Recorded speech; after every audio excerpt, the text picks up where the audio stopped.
Nemaina, kā dzīve mainās, kā nemanot aizved jaunos virzienos, un tad liek apstāties, lai sev pajautātu, vai es vēl esmu tā pati, kas biju pirms 10 gadiem. Vai tiešām ar katru jaunu pieredzi, ar katru atklājumu un aizraušanos mēs maināmies, un reizēm nav skaidrs, vai tā ir gudrība, rotaļīgums vai vienkārši dzīves pieredze. Aicinu jūs šodien būt kopā ar mani šajā ceļā, godīgi, atklāti un ar vieglu smaidu. Jo kas gan vēl, ja ne mēs pašas, vislabāk pazīstam to sievieti, kuru katru dienu veidojam no jauna.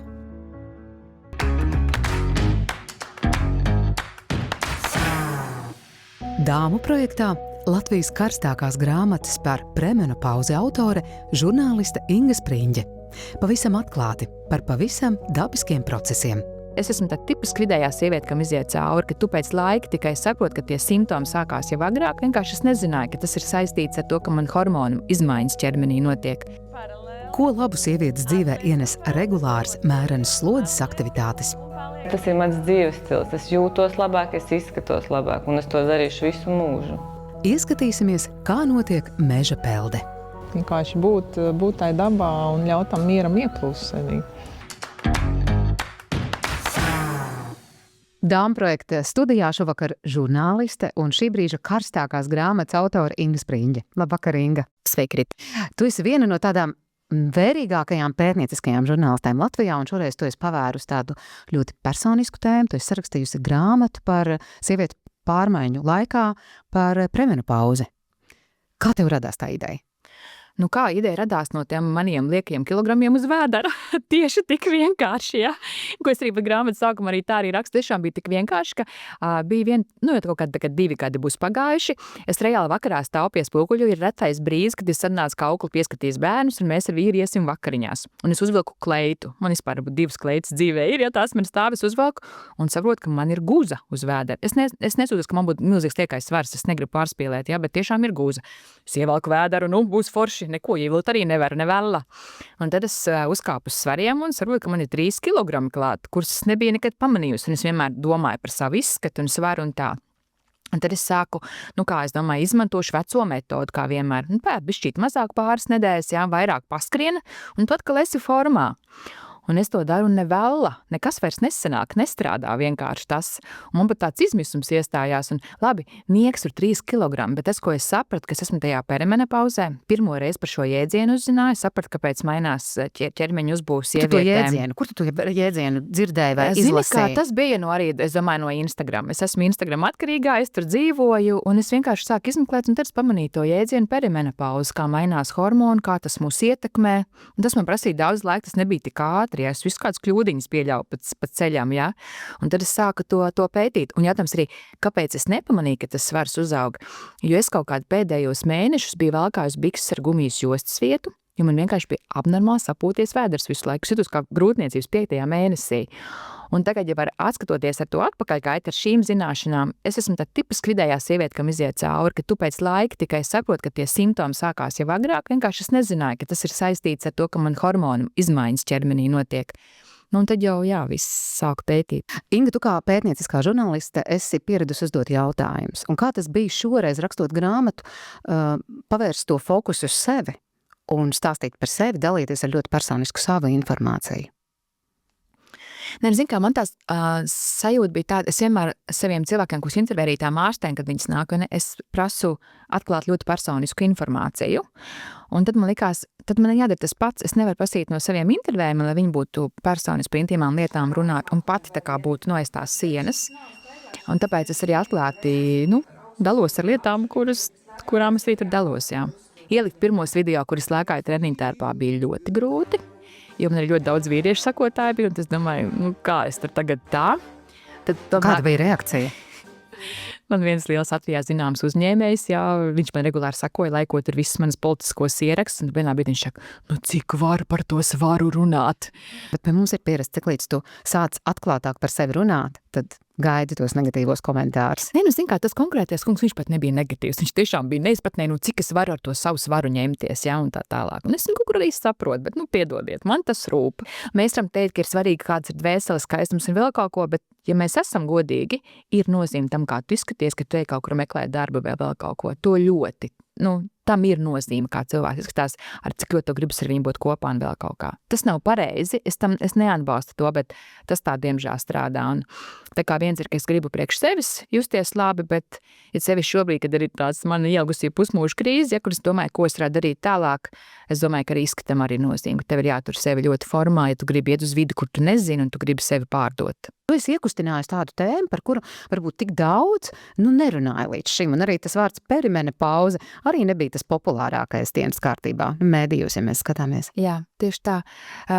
Man nav mistīs sajūta, bet man ir nenormāla gandarījuma sajūta. Tāpēc arī es tagad grāmatu ir pabeigta, es domāju, atkal uz ko fokusēties tālāk, un es negribētu šo pamest, jo man pašai ir forši, man pašai tā atbalsta sajūta, un es redzu, cik mums ir nenormāli daudz spēcīgas, gudras sievietes. Mums ir tāds slēptais spēks šajā valstī, ko es nekad nebūtu apzinājusies. Mums ir tāds neapjaus spēks Latvijas sieviešu tajā vidē. Labi, pie Dombura vienmēr tur sēdēs vīriešu uzvalkos pārsvarā, bet ja mēs būtu gudras, mums ir jāmāk apspēlēt, un es ticu, ka ja Latvijā kāds izglābs mūs no kaut kāda populisma, tad tās ir sievietes. Vai tev šis projekts bija veiksmīgs? Tā atbrīvošanās no liekiem 3 kilogramiem? Jā, es laikam atbrīvojos pat krietni vairāk nekā man būtu bijis vajadzīgs, bet tas nesanāca vienkārši, jo no sākuma es uzēdu vēl 2 kilogramus klāt. Tāpēc, ka tas ir tā biežākā kļūda, tu skrieni vairāk. Mums jau tā šajā brīdī ir paaugstināts pamatā sievietēm kortizols, kas ir tā kā stress. Ja tu skrieni vai taisi intensīvos treniņus, tu vēl vairāk uzliec savu kortizolu, uzdzen augšā stresu. Biežākā kļūda, ka sievietes pēc tam neatslābinās, jo ir obligāti jāiesildās, ko es arī nedarīju, tā es tiku pie plecu sāpēm, ja, tagad es iesildos vienmēr, un obligāti ir jānomierina nervu sistēma pēc treniņa. Vienalga, kā tu dari, 5 minūtes ir jāpaguļ mierīgi, lai tev pulss vienkārši nokāp lejā, ir jāskatās pulsu vienkārši. Un kamēr es to visu nebiju sapratusi, tad tu tikai skrieni vairāk, ēdi mazāk, kas arī, protams, ir tipiskā kļūda, ja, un tev vēl vairāk ir tas stress, un tu patiesībā dēļ stresa un tā visu uzēdi vēl vairāk tās kalorijas. Pirmkārt, es piedzīvojusies ceļgala sāpēs, jo tas, ko es darīju, tas tos treniņus sāku pie YouTube treneris taisīt. Un es joprojām taisu mājā, jo es nevaru gan ne laika, ne finansiāli atļauties iet uz sporta zāli un treneri algot, bet to noteikti vajadzētu, ja jums ir iespēja dariet to. Man ir liels kredīts un maz bērni, man tam nesanāk naudas, tāpēc es sāku YouTube treniņus un arī atradu kaut kādu itāļu kundzīti sākumā, pie kuras es sekoju. Bet noteikti, ja taisi mājā, vajag vai nu spoguli priekšā, vai iefilmēt sevi, jo katru reizi, kā es iefilmēju sev, lai palapotos Instagram, kā es vingroju, man vienmēr bija 5 fizioterapeiti, kas rakstīja pleci, ir pārāk uzrauti, ceļgali nedrīkst iet uz iekšu. Vai pirms tu pieķēries šim projektam, sauksim projektu Karsti, kā tu savu grāmatu nosauc, vai teiksim, salīdzinot Ingu tad un Ingu tagad, cik liela ir tā kontrole pār sevi un savu ķermeni? Man kontrole ir bijusi vienmēr. Es vienmēr esmu domājis par savu svāru, droši vien pa daudz arī kaut kādā mērā, tāpēc, ka man bija šī vēlme pēc kontrolas un tāpēc, ka man ir žurnālistika prasme izpētīt tēmas, ja, un atrast uzticamus avotus, tāpēc arī dzima tas projekts pa lielam, un tā kontrole joprojām turpinās. Un es arī pat atzīstu, ka es varbūt pat daudz tam pievēršu uzmanību, bet es arī saku, jums nav jābūt un jāizskatās tā, vienkārši te ir manas mācību kļūdas, varbūt noderēs priekš tām jūsu lietām. Lai sieviete justos patiesi vesela un līdzsvarota, īpaši uzmanība jāpievērš aknu veselībai. 10% no tiem, kas kaut kādu vienu vai otru iemeslu dēļ ir taisījuši analīzes, viņiem parādās palielināti šie aknu rādītāji. Tas uzreiz nenozīmē, ka tā ir kāda slimība, bet tam ir jāpievērš uzmanība. Kāpēc par to jāaizdomājas? Tāpēc, ka aknas ir viens no galvenajiem orgāniem, kas ikdienu palīdz ķermenim neutralizēt toksīnus, regulēt vielmaiņu un uzturēt hormonālo līdzsvaru. Katru minūti, katru sekundi mūsu organismā veidojās toksīni, noārdoties olbaltumvielām, dažādām aminoskābēm, arī taukiem un oksidātiem, un tie nav vajadzīgi. Un tos mums akna pati atpazīst un izved no organisma. Bet jo vairāk mēs esam tādā kā jaunā, labā sabiedrībā, jo daudz vairāk ķīmijas, dažādu aģentu mums ir apkārt. Lai rūpētos par savu veselību, ieteicamas regulāras fiziskās aktivitātes. Vismaz 150 minūtes nedēļā. Ne tikai, lai būtu formā, bet arī parūpētos par savu aknu veselību.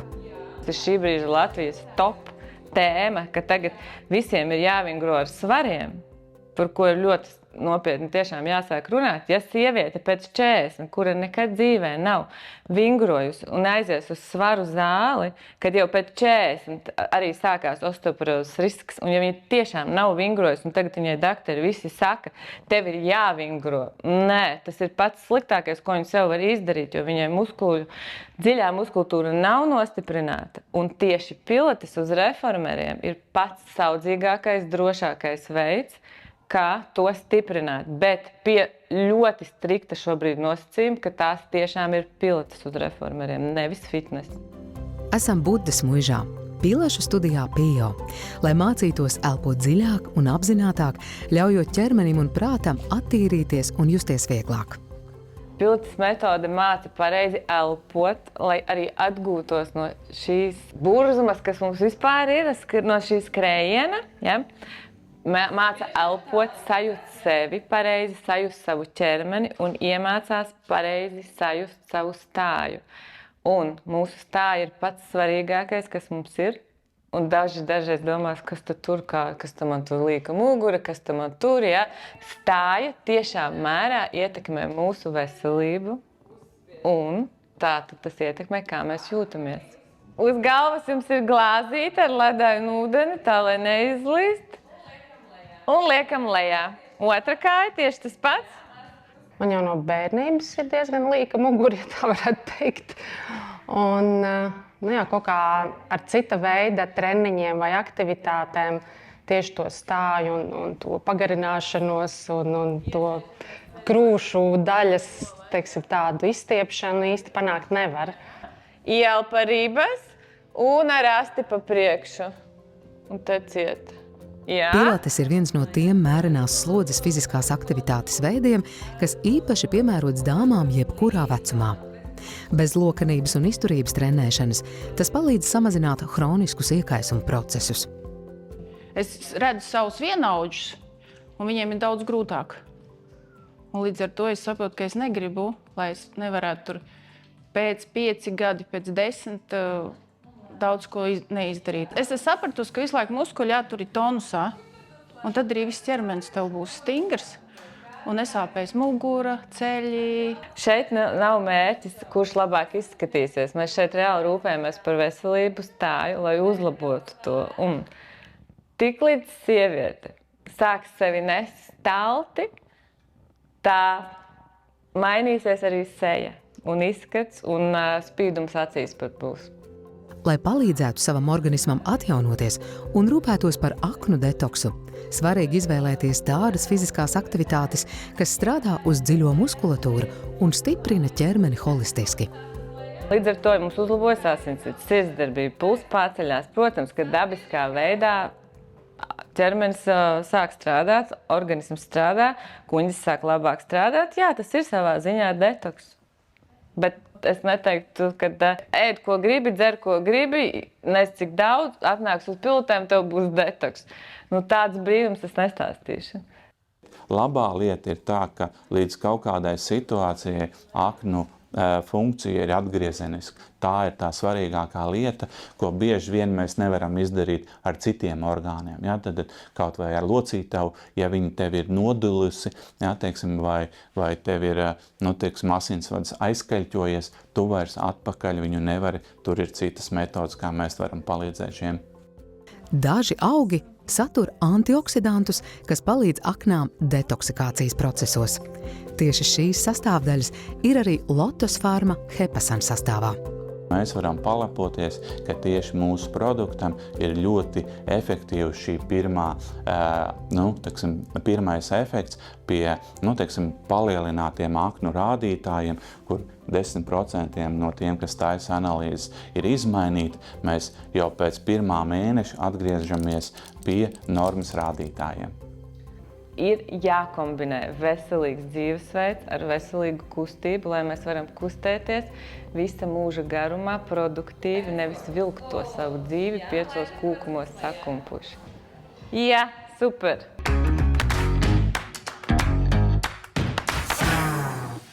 Turpmāk raidījumā žurnāliste Inga Spriņģe par darba un dzīves balansu. Kā tu sabalansē to visu? Nekā. Tā atbilde ir tieši tā, ka nekā es visu laiku skrienu un visu kaut ko daru, bet tā lieta, ka man nenormāli interesē tas viss. Kāpēc menopauzes laikā cieš intīmā veselība? Dēļ tā, ka trūkst estrogēni, jo olnīca ir beiguši savu darbību.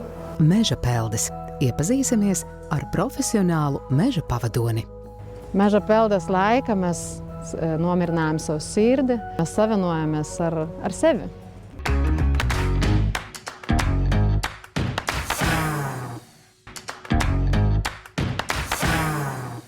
Tu mini arī tādu terminu kā neredzamās sievietes fenomens. Kas tas tāds ir?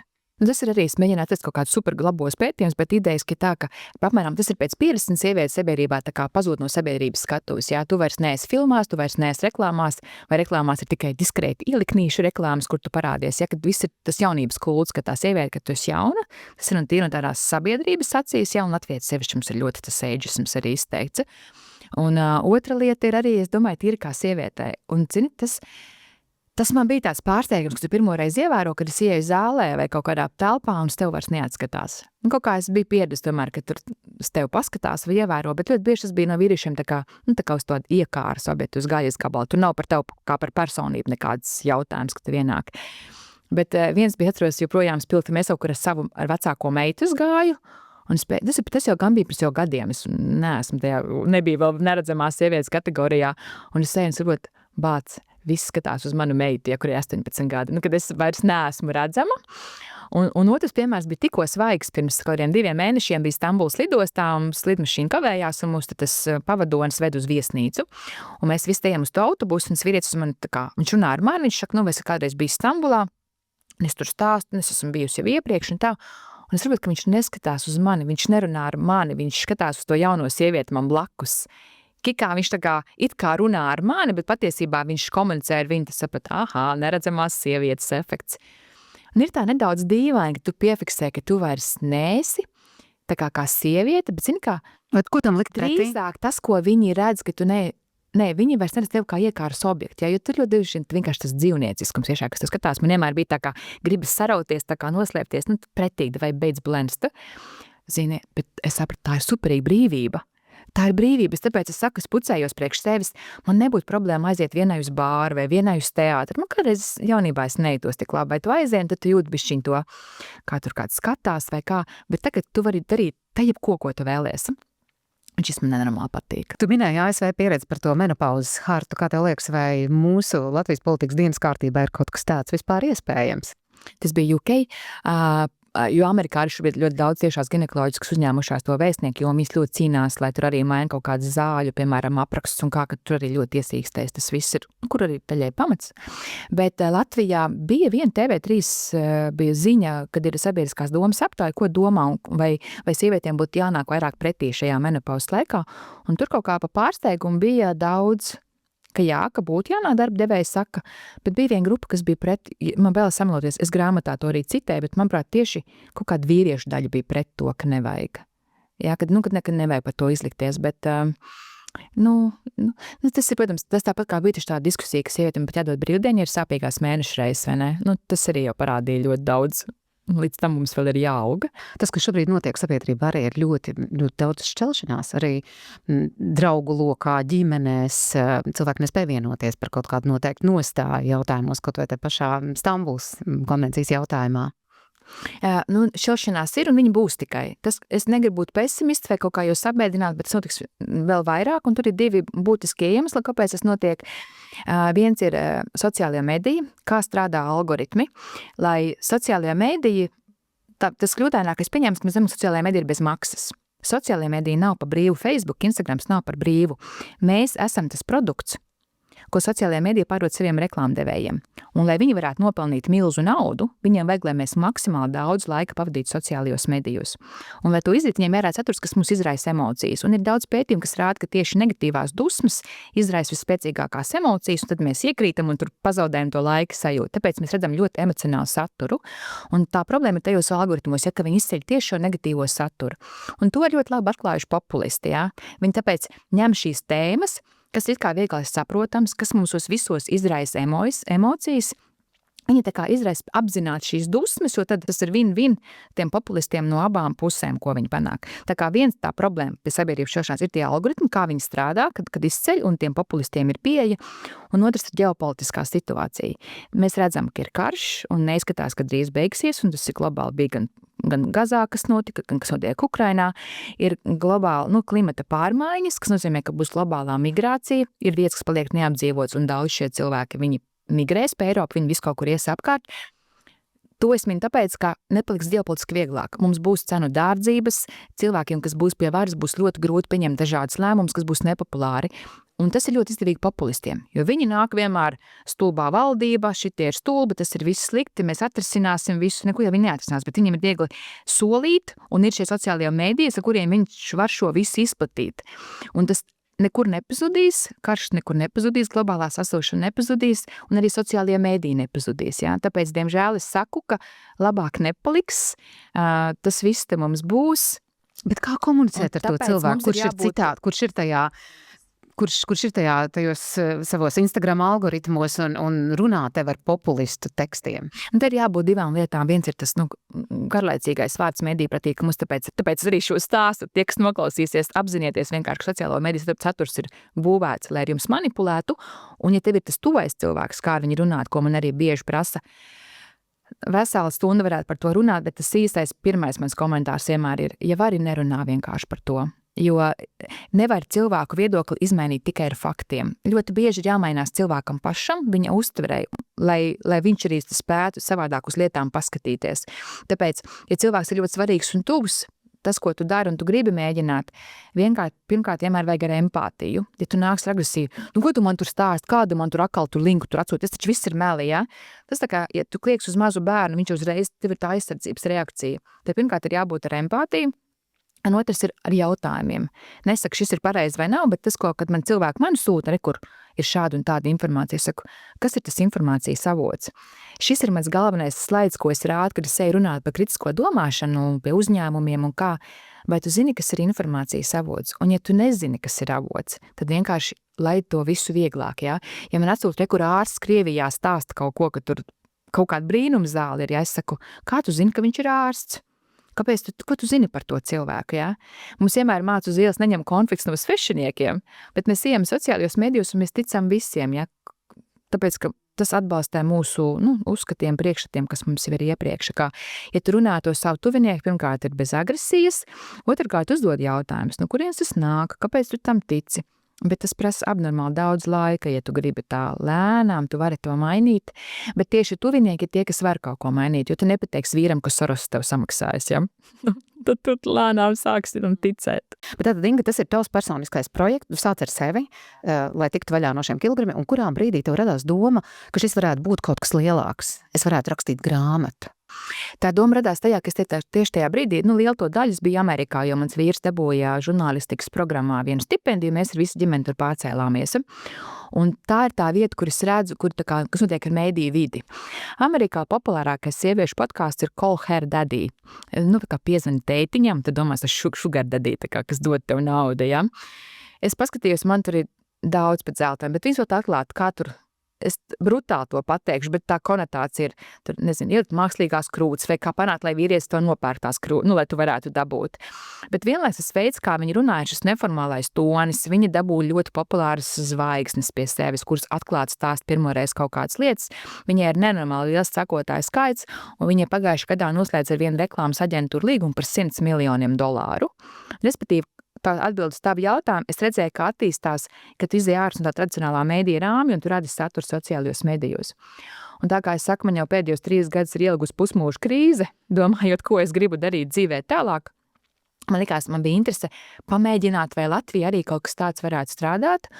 Un es zināju, ka, ja kaut kas strādā, tad tā varētu būt potenciāli, kur var monetizēt, tā varētu būt sieviešu auditorija. Jo sievietēm vienmēr, es pēc sevis zinu, man rūpes vienmēr padomāju par kaut kādu lūpu krāsu, vai man gribas pucēties. Vienīgā, kur es saņēmu tādu negatīvo tādu rezonanci, kuras bija pārsteigti ļoti par to, bija tieši no sievietēm un tādām vecāku kategoriju sievietēm, kuras tā kā ir jau menopauzē, piemēram. Un kā tev liekas, kāpēc tas tā bija?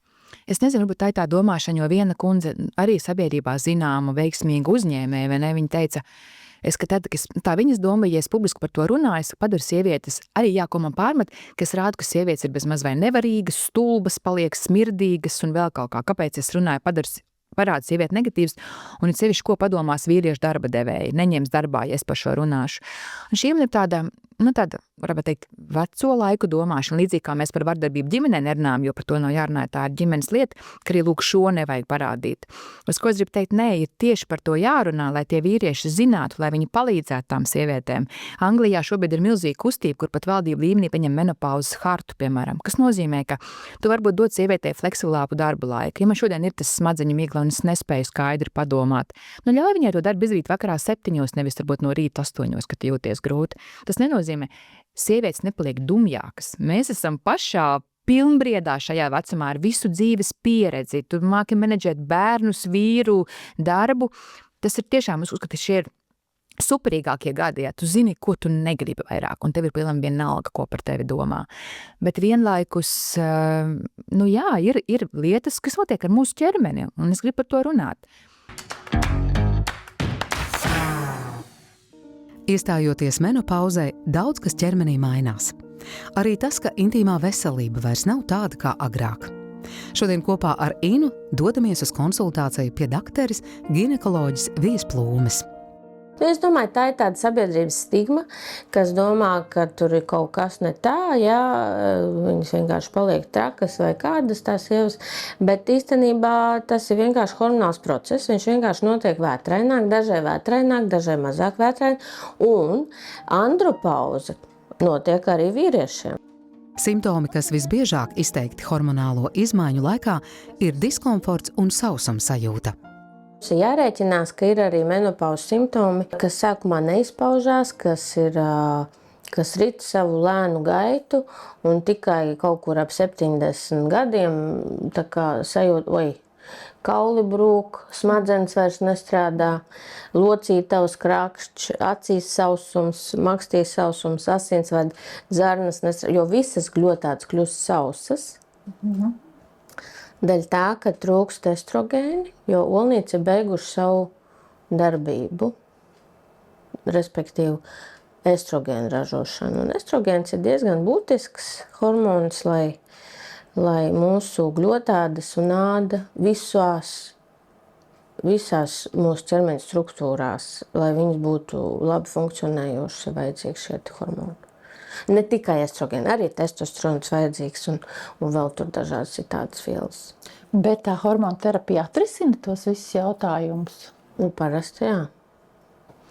Jā, man tā kā likās, ka par to menopauzi tā sievietes kaut kā vienmēr biedē. Man vienmēr likās, ka man šķiet, ka tur taču nekas nebeidzas tajā dzīvē, bet man tā vienmēr liekas, ka tomēr tā informācija, kas nāk, vienmēr ir ar tādu, ka tur viss tev drīz beigsies, dzīve drīz būs beigusies. Mums ir tā lieliskā iespēja šo paradigmu mainīt.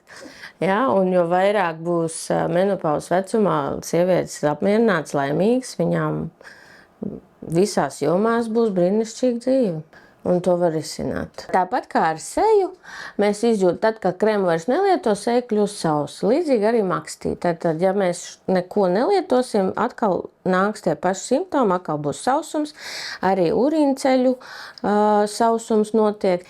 Tad jums būtu vērts apsvērt droši vien kaut kādus hialuronskābi saturošus preparātus, makstī liekamus, kā svecītes. Vai jūs esat kaut ko par to dzirdējusi vai lietojusi? Jā, varbūt, bet es neesmu lietojis neko regulāru un tā. Es saku, varbūt esmu pēc kaut kādām, kad piena sēnītes, pēc tam profilaksē kaut ko nedaudz, bet ne tā, ka ilgstoši. Katrā ziņā aptiekā ir pieejami ļoti daudz un dažādi hialuronskābi saturoši preparāti, ko var lietot makstī. Bet tomēr kā man izvēlēties? Kā man zināt, ko lietot? Man personīgi patīk un klientiem mēs iesāku, ir tāds Feminella Plus. Ja, viņa arī apstiprinājusi ir Latvijas ginekologu un dzemdību speciālistu asociācija. Un šī preparātā ir 10 svecītes, ja, ko tad jūs varat palietot. Ar šīm svecītēm mēs visu laiku uzturam labu vidi un gļotādu mitrināšanu, kas nodrošina labu sajūtu un pasargā no iekaisumiem makstī un urīnceļos. Viņi varbūt nav gluži katru dienu jālieto, jūs varat katru otro dienu, ja? Tātad sastāvā tur ir hialuronskābe un arī daži citi preparāti, kas ir bez recepšu un bez hormonāli, kas nodrošina to, ka tā svecīte neiztek ārā. Tad viņi būtu jālieto uz nakti, pirms iešanas gulēt. Ja ir kāda mīlēšanās, tad pamīlējamies un pēc tam var ielikt šo svecīti. Tātad sievietēm, it sevišķi sievietēm, tas ir svarīgi, tās, kas nelieto hormonus dažādu apsvērumu pēc, tad šīs te svecītes nodrošina labu sajūtu makstī un urīnceļos. Īpašās kombinācijas feminēla ovulas satur hialuronskābi, kas nodrošina maksts mitrināšanu. Savukārt polikarbofīls veido pārklājumu uz maksts sieniņām un nodrošina ilgstošu iedarbību. Bet pienskābe uztur un atjauno dabīgo pH līmeni. Jo vecums nav diagnoze. Tā mums ir visu vecumu skatoties uz personisko. Tā nav. Ja? Ir iespēja dzīvot ilgi un ir iespēja dzīvot veselīgi un nomirt jaunam pēc iespējas vēlāk. Šobrīd ir tāds teiciens, man šeit diezgan foršs, vai ne? Tas nozīmē, doktor, ka par menopauzu nav jākaunās. Noteikti nav jākaunās. Par to var lepoties, jo sieviete ieiet viedajā vecumā. Viņai jālepojas, ka viņa ir nodzīvojusi līdz menopauzai. Tieši tā, un viņa arī tajā menopauzē var dzīvot veselīgi un laimīgi un ilgstoši un dzīvot pilnvērtīgi, seksuāli aktīvu un radošu profesionālu dzīvi. Rūpes par savu intīmo komfortu kopā ar Feminella Plus.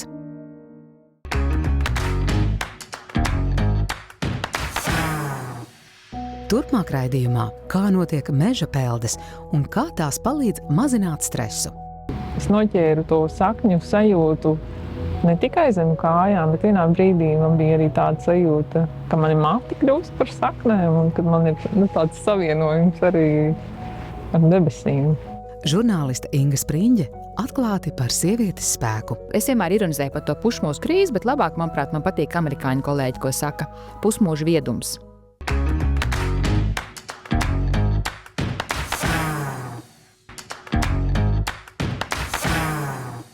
Inga, tu esi mamma 5-gadniekiem un mamma jau 20-gadīgai jaunkundzei. Tu esi sieva, tu esi profesionāli, tu esi tagad pētnieciskā žurnāliste, rakstniece. Tās daudzās lomas, kā tu sabalansē to visu? Nekā. Tā atbilde ir tieši tā, ka nekā. Es visu laiku skrienu un visu kaut ko daru, bet tā lieta, ka man nenormāli interesē tas viss. Attiecībā, protams, ar vecāko meitu. Tā ir ļoti sāpīga tēma. Es arī pat negribu daudz runāt, jo es esmu arī viņai apriebusies, bet viņa droši vien neskatīsies šo.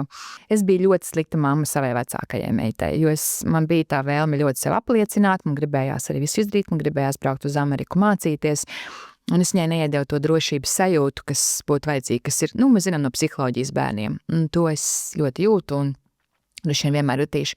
Tāpēc man tas mērķis šobrīd ir, kā es saku, nesačkarēt šos bērnus, dviņus.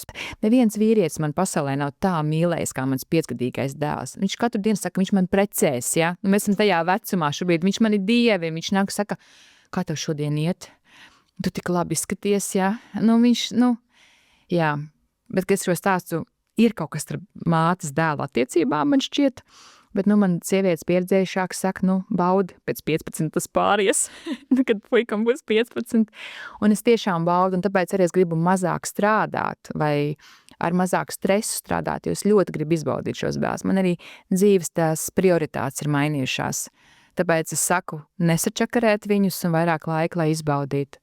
Bet vienlaiks arī man nav varbūt tik svarīgi profesionāli apliecināties, kā man vajadzēja tajos 20, 30 gados, bet es nevaru, man gribas būt iesaistītai procesos, man patīk tas jēgpilnums, kas var kaut ko tādu darīt. Un tad tu kaut kā žonglē to visu. Labi, es vienmēr ironizēju par to pusmūžu krīzi, bet labāk, manuprāt, man patīk amerikāņu kolēģi, ko saka pusmūžu viedums. Tas ir laiks, kad mēs ļoti pārvērtējam, kam mēs veltam savu laiku, un tu pēkšņi saproti, ka man nav vairs tās prioritātes, kas man bija tajos 30 gados. Es gribu vairāk, es gribu vairāk pucēties, es gribu vairāk būt kopā ar bērniem, es gribētu paceļot, es gribu ar draugiem satikties, bet pārgurumā tev nekad nav spēka, un ir tās mūžīgās satiksimies kaut kad, Un tas ir tas laiks, kad es saprotu, es vairs nedzīvošu mūžīgi. Tie super labie gadi, kas šobrīd arī vairs nebūs mūžīgi, un es netaisos mirt, nekad nevar zināt, kas notiek no veselības vai kā, bet es domāju, ka 40, 50 līdz 60 ir vēl tie foršie gadi, ka tu vari labi baudīt un visu kaut ko darīt. Arī pēc tam es gribu, tāpēc es vingroju šobrīd. Bet tas ir tas, kad ir jāizbauda, un es gribu šo laiku tiešām veltīt visu laiku strādājot, kā es to esmu vienmēr darījusi. Un tas ir tas, ko esmu pēdējos gadus laikā mocījusies un domājusi, un tagad no saviem podkāstiem intervējot karjerus trenerus un kočus, es saprotu, ka tas ir arī ļoti normāli. Man patīk, ka Marija Ābeltiņa saka manā podkāstā, šiem lielajiem visiem lēmumiem vajag ilgo laiku, ja? Tas ir lēnais laiks. Un esat pastos, ja es pa solīšiem visu laiku transformējos. Varbūt, ja es būtu zinājuši šo sākumā, es nebūtu sevi šaustījusi, kas nevar izdomāt uzreiz, ko es gribu darīt. Bet, ka tam vajag to lēno laiku un lēnām. Tad, kad tu atrod laiku sev, kas ir tās lietas, ko tev patīk darīt, kas tev uzlādē, kas iedod, kas tev ļauj būt resursā pēc tam? Zini kā, tomēr man joprojām uzlādē tas mans darbs, stūbi tā teikt, tādu motivāciju, bet tā kā atslābt, man vajag tādu klusumu daudz vairāk. Un, zini, es arī esmu nonākusi tajā posmā, kad vajag dabu. Es reizēm ļoti bieži mēs arocam uz saviem laukiem. Es joprojām esmu tāda, un Holgers arī saka, mans vīrs, ja, tu pārāk daudz kliedz uz bērniem. Es redzu, ka es ieeju tajā trauksmainumā, un tad uz nākamo dienu, kad mēs braucam mājās, ir labi, ja. Dzīve neliekās šausmīgi slikta. Tas tiešām ir daba un klusums. Kad to vienkārši vajag ļaut smadzenēm vietu, lai nomierinātos.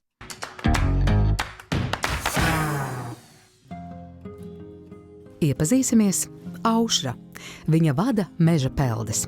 Kas tās ir un kā palīdz mums sievietēm, kas tik ļoti bieži ikdienā izjūt nemieru un stresu?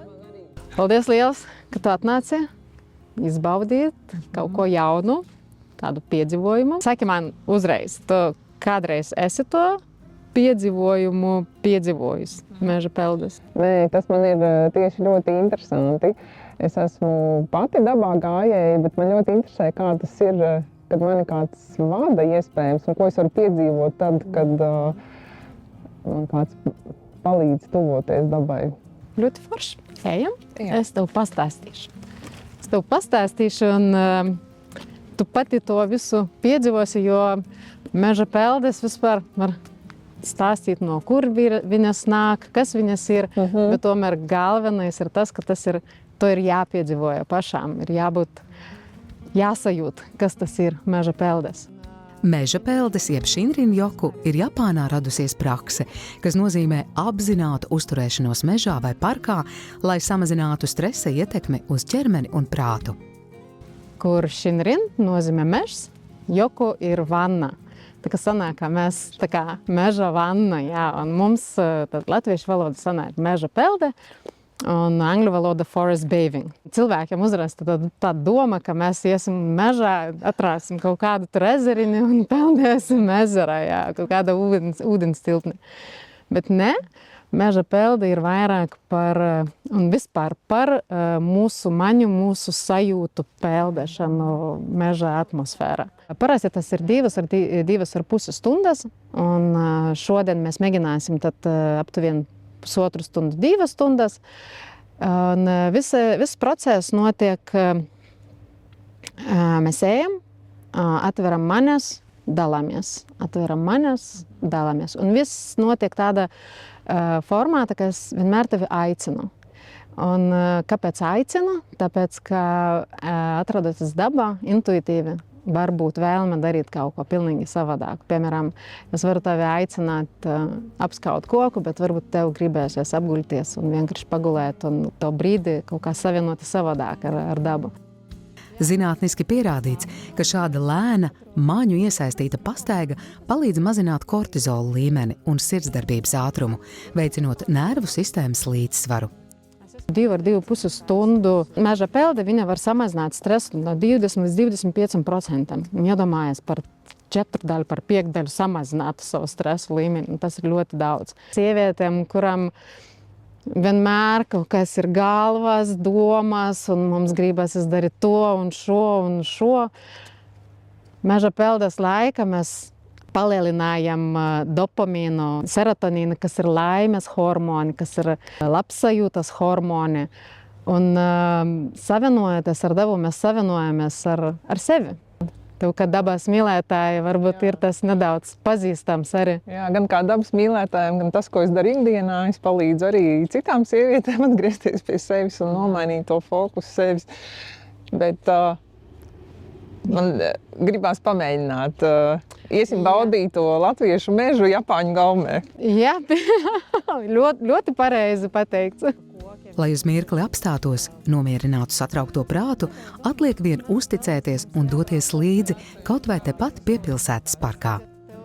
Maņu atveršanas meditācija ir viena no tādām, es teiktu, man pašai ļoti svarīgām daļām, ja mēs pieskarsimies katrai manī, bet ļoti drusku.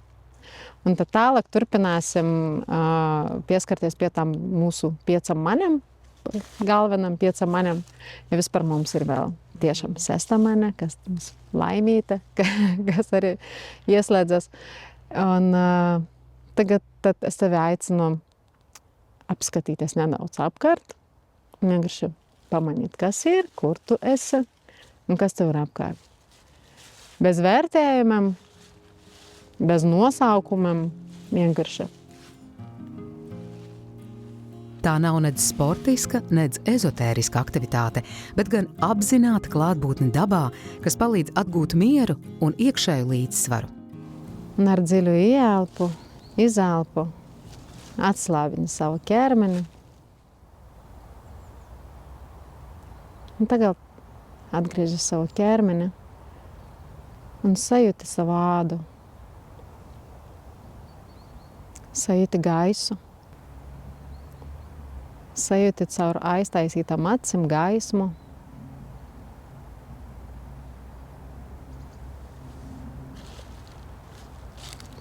Ieklausies skaņas.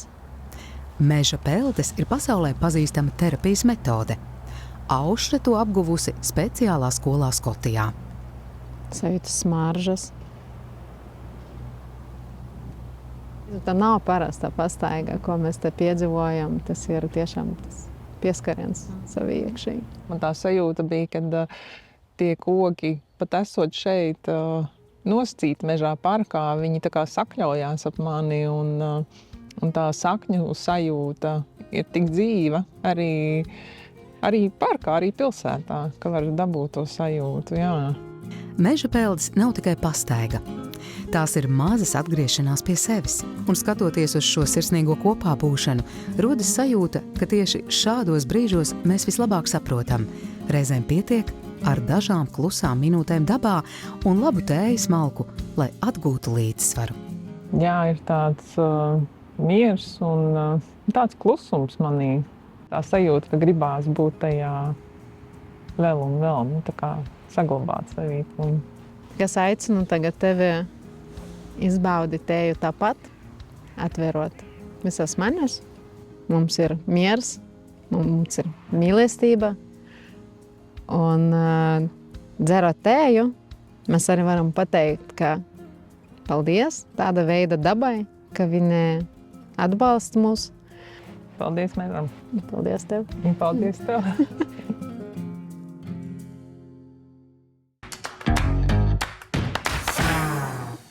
Tu esi, Inga, daudz runājis ar sievietēm Latvijā, un šobrīd tu dzīvo ārpus Latvijas, tā kā tu vari paskatīties no malas uz mums. Kādas tev liekas sievietes Latvijā? Mums ir ļoti gudras sievietes, ļoti zinošas sievietes, ļoti tādas, mēs esam mērķtiecīgas. Mums tomēr nav tas, varbūt stereotips, bet tāds tas amerikāniskums, varbūt tas tukšums. Mēs esam daudz dziļākas un tādas. Es domāju, nevēl tāpēc arī vienmēr ārzem vīrieši iekrīt uz latviešu sievietēm. To var redzēt, jo mums ir kaut kāds tas temperaments un tas dziļums un tāds empātiskums un tādas lietas. Latviešu sievietes ir milzīgs spēks. Tu esi pētījusi arī latviešu sieviešu aizraušanos ar, piemēram, to pašu ezotēriku. Kā tev liekas, vai tā ir tā kā iedziļināšanās sevī, tošanās sev, vai tieši otrādi bēgšana no realitātes? Nē, ezotērija galīgi nav nekas labs. Tāda globāli skatoties, un tas tikai sievietēm. Latvijā mums kā sabiedrība, mēs esam ļoti lieli pagāni. Mums ir ļoti liela tā mājticība. Bet otra lieta, es domāju, tas ir mūsu nepašpārliecinātība pašām par sevi. Jo tad, kad tu nejūties droši, ka tu vari kontrolēt savu vidi, ka tu vari pieņemt pats lēmumus, ka tu esi noteicējis par sevi, tad ir vieglāk meklēt meklēt to skaidrojumu ārpusē. Nu, es tur biju pie zilnieces, viņa teica, ka man zvaigznes šobrīd ir tāds, tāpēc man šobrīd es nevaru dabūt jaunu darbu, jā. Bet tagad tu esi pārliecināts par sevi, tev nav jāpaļaujās uz zilnieci vai uz astroloģiju vai zvaigznēm vai vēl kaut ko. Tas galvenais ir, ka tu tici pati sev un tu vari to izdarīt. Mēs esam abnormāls spēks un ja ir grūti atrast to kopienu, ja? Tas, kas arī man grāmatā ir, atrod savu ciemu, ja kas tevi atbalsta šajā posmā, ka tu neesi viens tāds, ja kur tev kaut kas nesanāk. Mēs visi tādas esam. Vai radi savu kopienu, kā tu to izdarīji? Kā tu to izdarīji, jā. Inga, kas tālāk? Nezinu. Tu nezini vēl, jā? Es nezinu, jā. Lai kas tas būtu, lai skaisti un veiksmīgi. Paldies tev. Mīļā Inga, mums liels prieks, ka mēs tev noķērām starp Latviju un Igauniju un ka tu atvēlēji laiku un pabiji šobrīd ar mums kopā te Dāmu projekta studijā. Tev pateicībā, pirmkārt, te ir maģijas pieskāriena. Viss tā kaste. Viss tā kaste. Es zinu, ka tev garšoja. Jā, ļoti garšīši. Tā bija tiešām pēc konfitēm garšo un bez cukura, jā. Un tur nav kaloriju, Un no mūsu sadarbības partneriem no Rīga Plaza tev kāda brīnišķīga grāmata sadarbībā ar Zvaigznes ABC dāvinā. Un vēl Latvijā ražotī produkti veselības atbalstam. Lotus Farma tev dāvina Good Sleep Spray, kas tev mazinās laiku iemikšanai. Tas mēģinājis, jā? Es esmu mēģinājis, jā. Nu, arī aizniedz arī ātrāk, jā. Jā, ātrāk aizmiegi, jā. Ļoti labi. Es Paldies. jau šobrīd lietoju magnītā, kā varētu arī šito izmēģināt, jā. Okay. Paldies tev, Inga. liels. Paldies jums tā. Nākamajā raidījumā Žanna Dubska par stilu, sievietes gadiem un iekšējo pūķa enerģiju. Tas spilgtās krāsas, kā tev liekas, ko tas pastāst par tevi pašu? Par brīvību. Lielākā daļa saprot arī to par uzdrīkstēšanos, par emocijām, par pozitīvismu. Jo tad, kad es staigāju melnā un nedaudz baltā, tas bija liels posms manā dzīvē, un tā staigā visi modes cilvēki. Tas ir tāda drusku savas enerģijas aizsargāšana. Dāmu projekts. Sievietēm 40+, STV 1. otrdienu vakaros.